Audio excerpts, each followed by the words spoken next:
a bit of this and a bit of that, and everybody's like totally on board. They can completely kind of form a picture of it.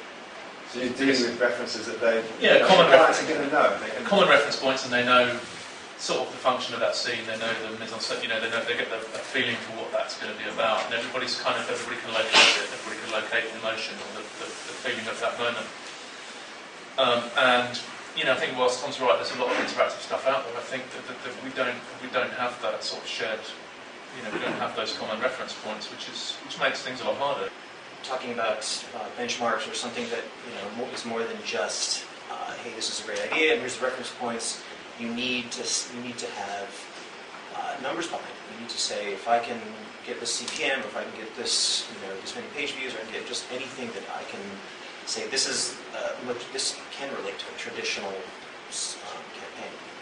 For us, I think we have the luxury of a tech team. So when I sell, I'll get them to do a quick idea of what I'm looking at, go there and present it. If not, we do try to do like decks and just explain it, sort of mime it a bit sometimes.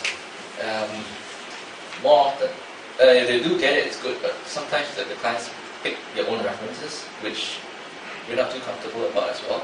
But we do reference other sites based on like the traditional. Just to make a comment about the early days.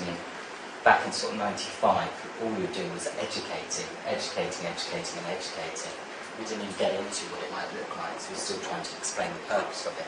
I think what's really interesting about today, as we sit here in 2009, at least from my perspective, is that I have the pleasure of talking to CMOs and even CEOs of some pretty big companies. So what we talk about these days is how technology is being a positive or negative disruptive force to their business, and how it's creating new opportunities, delivering new products and services. Also, especially if they're a multinational from the US, they're really worried about where growth is coming from, and so they're looking for new areas. And naturally, growth is coming from China and India, etc., etc. So if you can say technology plus globalization or new markets, and how digital has this wonderful role to play in unlocking new revenue streams, it's an easy conversation.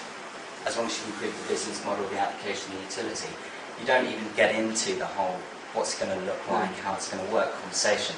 Personally, I have no idea how my colleagues sell the actual design aspects or the interaction, some distance from it these days. But if you can start there, which I think is the opportunity we have as businesses these days, in a very exciting world.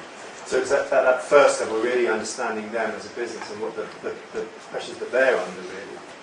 Yeah, I think if you look at the work that my brother Wayne's doing with Johnson & Johnson in the US, it just doesn't even talk about the technology aspect or the design aspect of the space, about how it's changing their business. And it just moves so much faster, it's incredible.